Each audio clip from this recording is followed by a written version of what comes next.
Sabi na, well, I don't believe you, Mr. Picoy. I don't believe you. In the first place, sinasabi mo na katang-isip mo yun. Pero, sir, opinion niyo po yun eh. Pero ang katotohanan po, nasabi ko na po. Katotohanan mo? Yes, sir. Is that your truth? Yes, sir. Nalukuhin kami dito? Hindi po kayo, sir. Niloloko ko, sir. Sir, hindi ko po kayo. You are lying! Come again, sir? You are lying! Opinion niyan, sir. Sa akin po naman, yung totoo lang.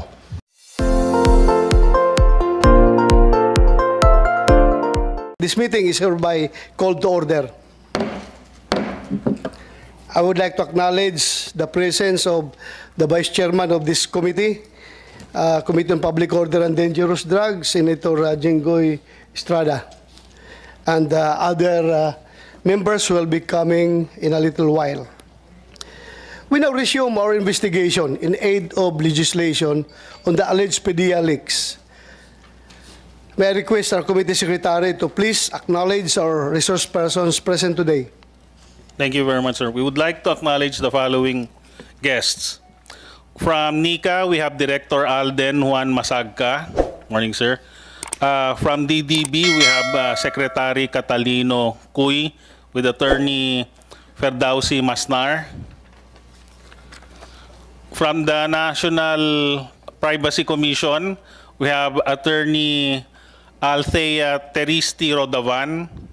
We have also Attorney Lorraine Angie Kibran sa Año Nuevo. From the National Police Commission, we have Vice Chairperson and Executive Officer Attorney Alberto Bernardo. Morning, sir. From with them is a former employee, Mr. Eric Picoy Santiago. Sir. From the Philippine National Police, we have them, sir, at the back. From the PDEA, we have Director General Moro Virgilio Lasso. Morning, sir. We have ASEC Renato Gumban. We have Director Derek Arnold Carion. We have Attorney Francis Del Valle. And we have Director Emiterio Bitong. We also have Mr. Jonathan Morales from the Anti-Drug Advocate laban sa Pamilyang Pilipino Center for Investigative Regulatory Compliance. With us also is former Executive Secretary Attorney Paquito N. Ochoa Jr. Morning, sir. We also have Mr. Romeo Enriquez, sir. That's all, sir. How about James Kumar? We have invited Mr. James Kumar, sir. However, as of this morning, his lawyer gave us a certificate, medical certificate, indicating that he is now at the Makati Medical Center. He is confined, sir, due to some illness, sir, or stroke, sir. Thank you for that information. So ito yung medical certificate niya? Yes, sir. That's the original medical certificate from Makati Medical Center, complete sir. Rest for 2 weeks. I'm just wondering why, bakit siya, anyway, hindi man ako doktor, but he committed to me to be here. Nagkausap kami sa cellphone, pupunta daw siya. Bakit biglang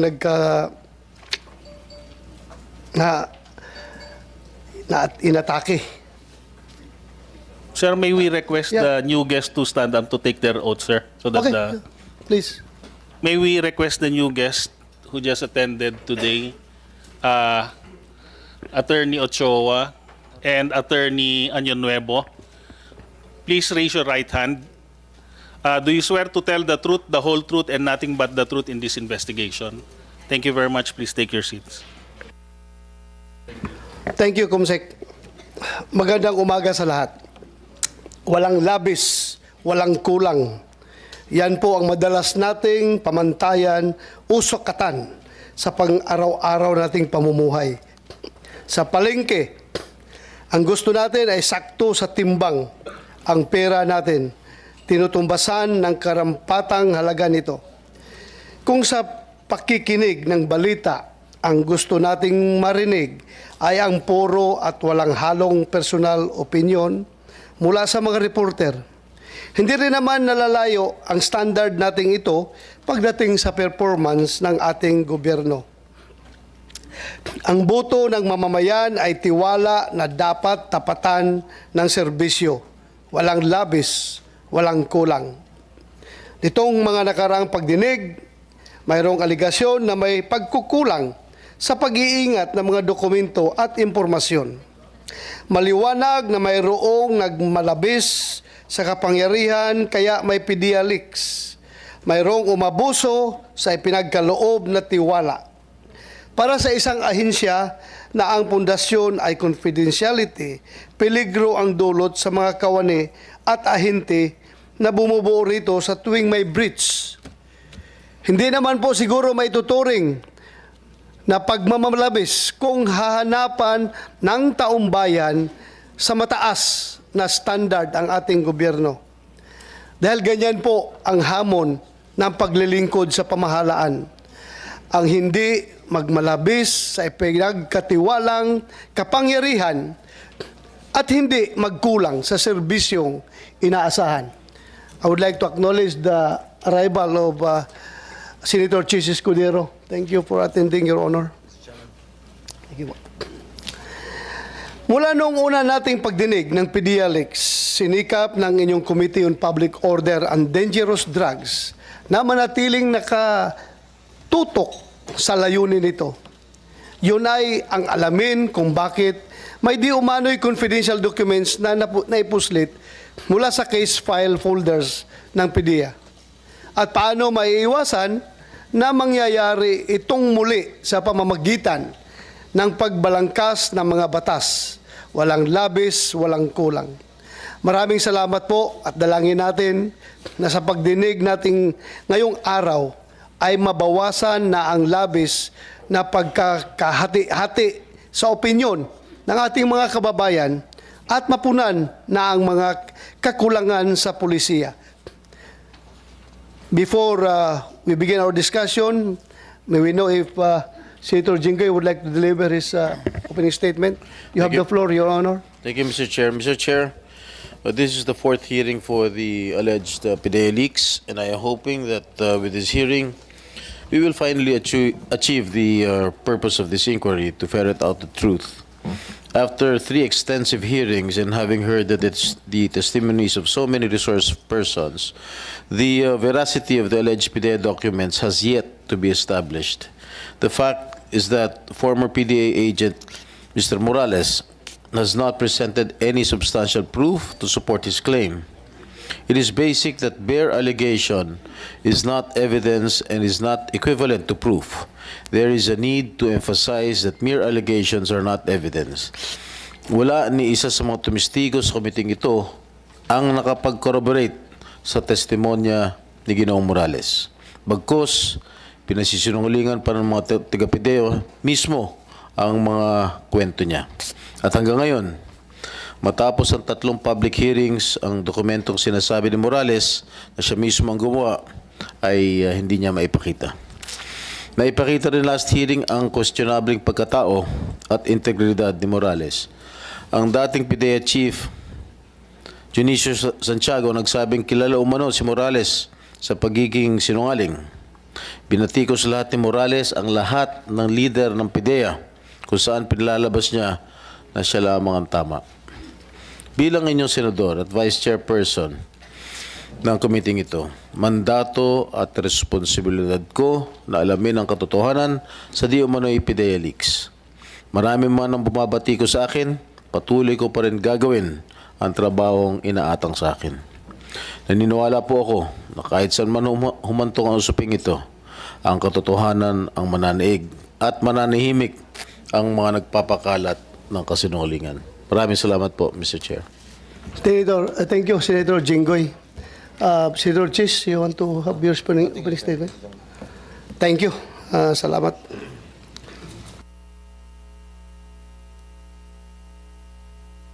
Again, I would like to thank Attorney Paquito Ochoa Jr. for coming over, sir. Sorry for the inconvenience on your part, but I really have to invite you to shed light, and thank you for coming over.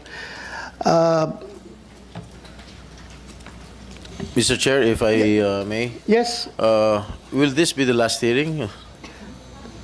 yun nga, I was inclined to make this the last. But James Kumar is absent. Yes, but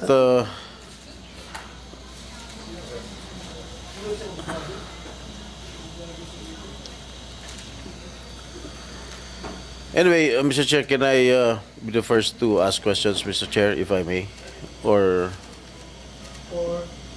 for Mr. Morales?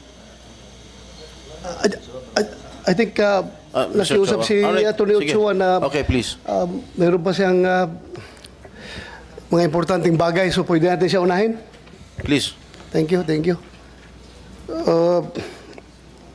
Anybody from you can butt in anytime. I just would like to ask the first question to Secretary Ochoa. Sir, do you know personally ASIC Carlos Gadapan of PDEA? No, sir. No. No. Thank you, sir. Thank you. During your time as the Executive Secretary, did the information regarding the alleged involvement of Ms. Maricel Soriano and Bongbong Marcos and other high-profile cohorts reach your office? No, sir. Thank you.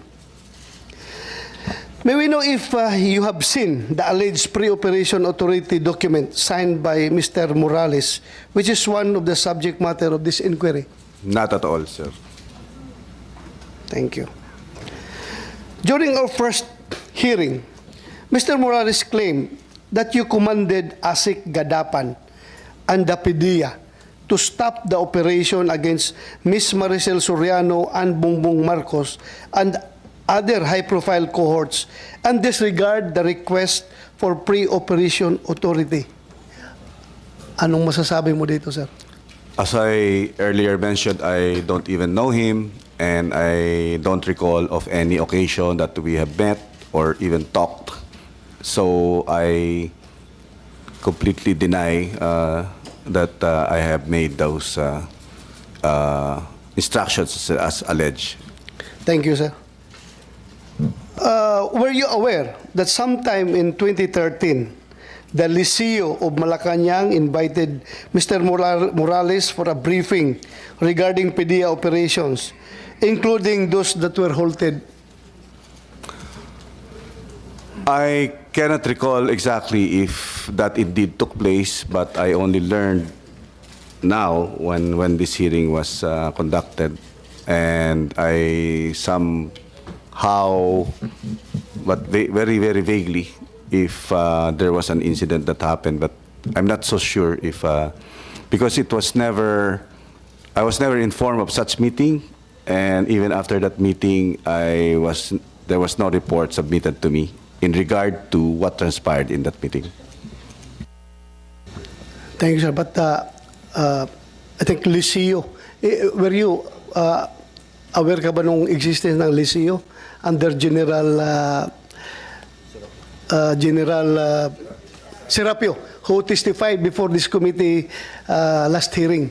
Were you aware of the existence? Yes, of that we created that unit, Your Honor, during our time. So yung pagpapatawag ni General Serapio, you're not aware of that? No, sir. No, no. Thank you. My colleagues, you have questions? Further question? Ha? Senator Jinggoy.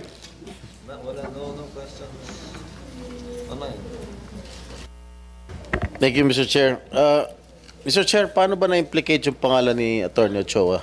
Sino ba?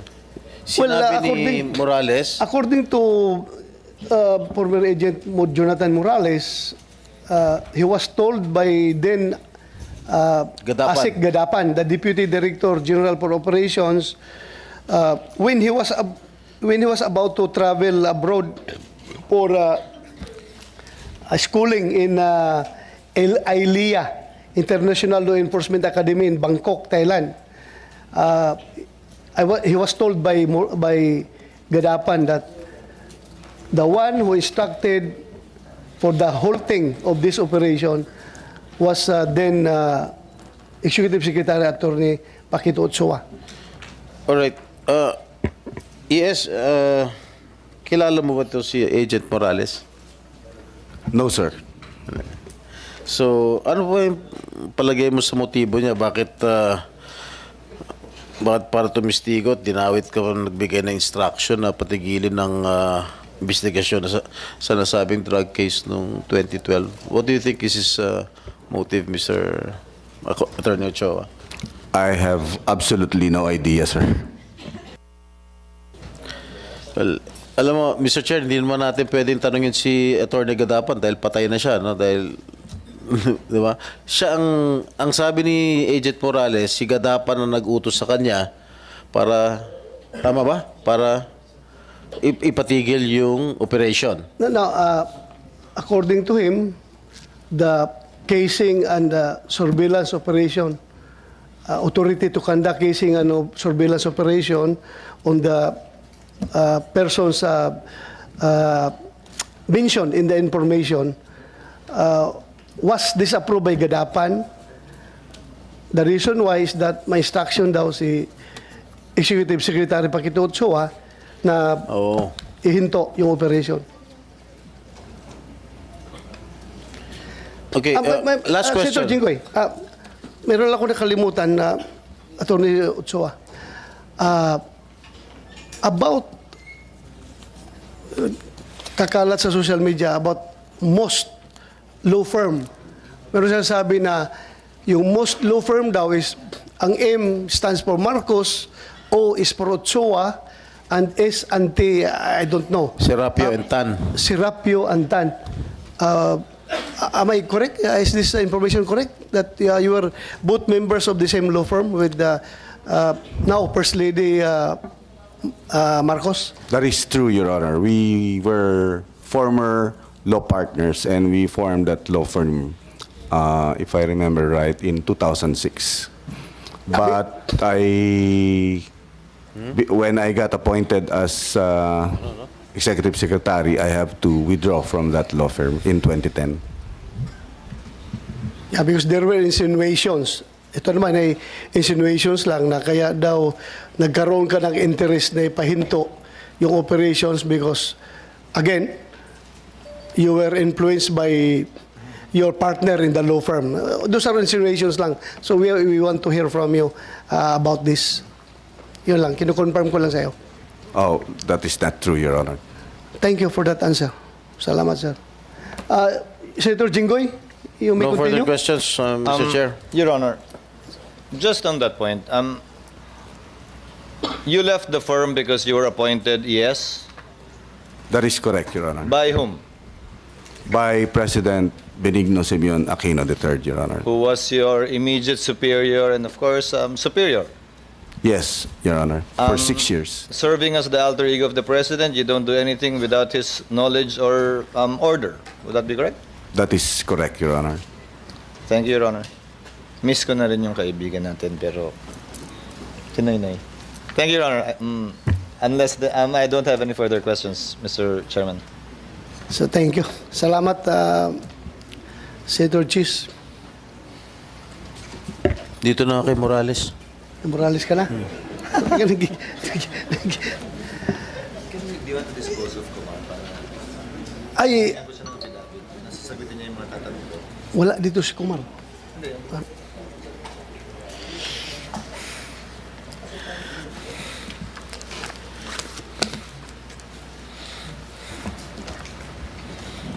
Yung lawyer ni Kumar nandito? Lawyer of James Kumar. Where is he? Umalis na? Andito? A lawyer of James... Saan? Ha? Babae? Dito. Dito pa upuin niya. Kausap, ano mo?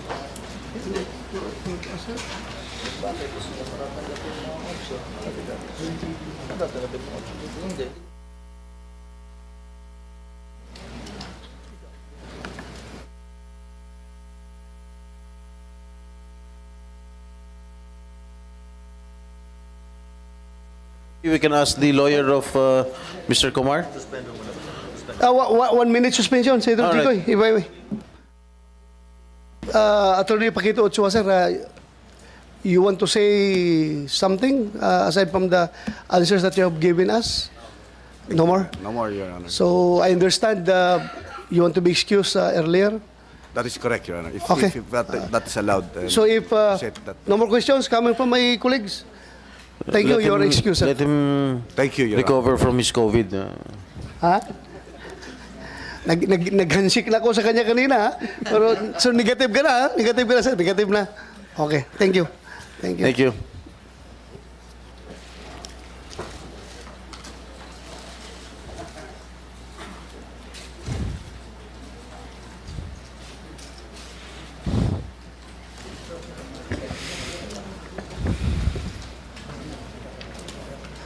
I just would like, I just would like to,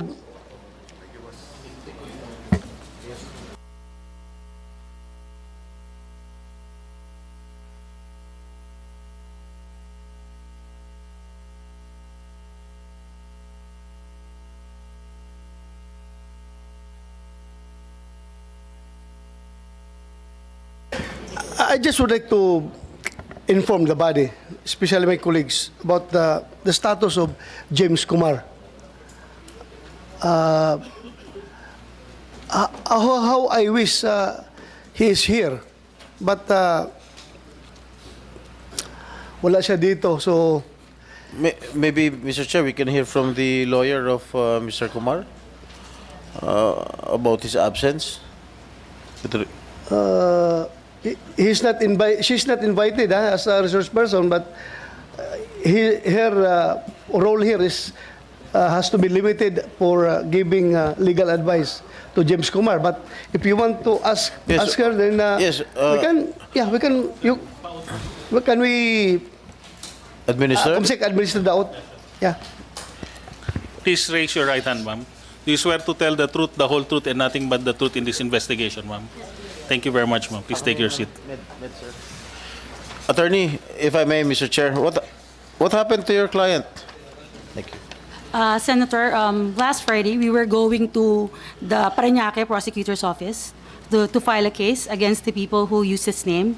However, on our way there, he started getting dizzy. So we brought him straight to Makati Medical because we called his doctor. And apparently, we have the report now from the doctor that he had a transient ischemic attack, which is a stroke. And when they checked him, meron pong bara. I think 55% yung bara sa vein. And at the same time, he was suffering from acute bronchitis, Your Honor. So may tubig din sa baga. So if any doctors from the Senate or from the parties, even if we bring the reports, the scans, they will be able to find they will have the same findings, Your Honor. Since we are not doctors here, we cannot attest to the veracity of this medical certificate. But I know the attending physician, Dr. Raul Lapitan, he is also my cardiologist before, and he's a very good cardiologist, Mr. Chair. Yeah, thank you, Senator Jinggoy. In fact, I have no doubt about that medical certificate. Pinirmahan niya ng doktor. May oath ang doktor na talagang hindi sila dapat magsisinungaling sa kanilang tungkulin. But then again, being the chairman of this committee, gusto ko rin talagang andito sana siya. Yeah, because you know, kung basehan natin yung video, narinig natin na very serious yung allegations about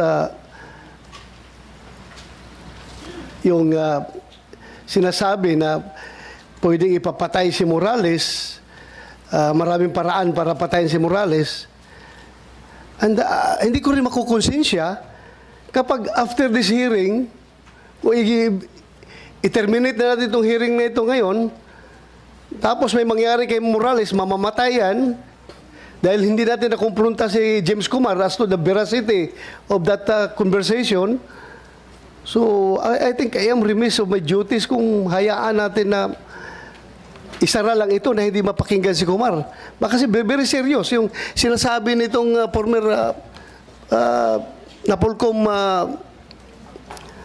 personnel na si Picoy. kahit na sinasabi niya na katang-isip lang yung nasabi na, well, I don't believe you, Mr. Picoy. I don't believe you. In the first place, sinasabi mo na katang-isip mo yun. Pero paano ka, alam ko yung ginawa mo ngayong discartes, afterthought na lang. Gusto mo lang magpapalusot. Dahil sabi mo, last hearing, na gusto mo lang, diskarte mo lang yun para maimbitahan ka dito, para pakita ka ng mga ebidensya mo na yung dala mong papel para mapatawag ka lang, kaya mo ginawa yon. Sinabi mo naman na hindi ka narinig, hindi mo alam na nandun si Morales nakikinig sa usapan ninyo. At hindi mo alam na mayroong video recording, may CCTV. How come na magdrama-drama ka doon kung ganon? So I don't really believe you, Mr. Santiago. Yeah, you answer. Sir, para sa akin po, sir, opinion niyo po yun eh. Pero ang katotohanan po, nasabi ko na po. Katotohanan mo? Yes, sir. Is that your truth? Yes, sir. Nalukuhin kami dito? Hindi po kayo, sir, ang niloloko ko, sir. Sir, hindi ko po kayo niloloko, sir. Meron ka pang daladalang... we are inviting you here to shed light on the... Yun yung papel mo doon sa CCTV recording. Yes, sir. Kaya kita inibitahan. Yes, sir. At hindi kita inibitahan dito para kunin yung expert opinion mo. May dadala ka pang papel nga tuturuan mo kami kung paano gumawa ng operation to conduct report, yung pre-operational report. Sino ka para magturo sa amin dito? Hindi ka nga naging pulis, hindi ka nga naging PDEA. Na Pulcom employee ka lang, na-dismiss ka pa. So paano ka bigay ng expert opinion sa amin?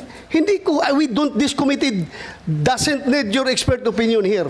This committee wants your answer as far as your participation in that very telling video recording sa CCTV.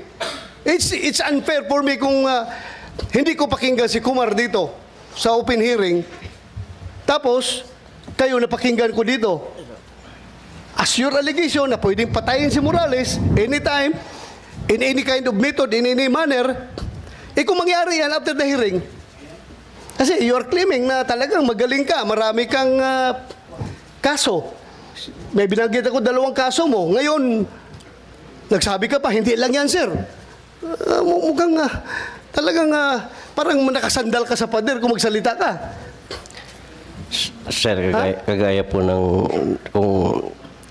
ng sinabi ko, sir, opinion niyo po yun, pero yung katotohanan po, sa akin po yun. Sinabi ko na po. So, ibig mo sabihin, totoo talaga yun? Na nanluloko ka lang? Kagaya po ng sinabi ko noong unang hearing, sir, niloloko ko po si Romy, hindi po kayo. Pero sila ang nagpasakay sa inyo, hindi po ako. Anong reason mo? Bakit mo siya niloko? Kagaya po ng sinabi ko noong unang hearing, sir, meron po sana akong gustong patunayan na 2 bagay. Yan ang unang bagay na nakarating ako dito dahil sa kwento ko sa 2. Hindi po kasama kayo. Siya ang nagpasakay sa inyo, sir, hindi ako. Ano nga rason? Bakit mo lukuhin itong kausap mo? Para mapatawag ka dito sa hearing. Kagaya ng sinabi ko pa rin po noong unang hearing, sir, yun pa rin po. Doon ako nakatindig dahil yun po ang katotohanan. Do you think mapapatawag ka dito kung wala yung hindi pinakita ni Morales yung CCTV? At hindi mo alam na may CCTV recording yon. At hindi mo alam na nandun si Morales nung nag-uusap kayo. Kagaya po, sir, ng sinabi ko, sir, iyan po ay lahat ay isang katang-isip na para sa kanila lang. Pero ang nangyari, sila ang nagpasakay po sa inyo, hindi po ako. Sila lang po ang pinapasakay ko, sir. Kaya nga, pinasakay mo siya kasi gusto mo ma-influence ako para maimbitahan ka. Kay gusto mo kunyari mag-present ng legal expertise mo sa paggawa ng pre-operation report kasi yun ang gusto mong ipakita. Hindi ko po akalain, sir, sir, sa totoo lang, sir, forgive me for saying this, hindi ko po akalain na papatulan niyo po yung ko sa kanila, sir, eh. Sa akin lang po, para lang po talaga. Sinabi mo na nga na yun ang objective mo. Yes, sir, pero hindi ko po alam, hindi ko po in-expect na papatulan yun para makarating ako rito. Do you believe, naniwala ka ba, maniniwala yung tao sa'yo? Yung sa video na yun? Na mangloko ka lang? Depende po, sir, yan sa taong nakikinig, sir. Ang akin po... You are lying! Come again, sir? You are lying! Opinion niyan, sir. Sa akin po naman yung totoo lang. From sa unang hearing hanggang dito. As chairman of this committee, I am going to cite you in contempt for lying. Any objection? Hearing none, I'm ready for you that, are sir. cited in contempt. Thank you, sir. Thank Ha? you, sir. Salamat po, sir.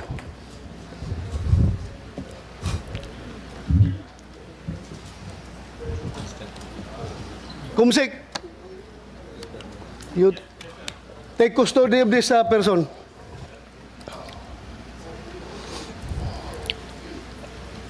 Lukuhin mo kami?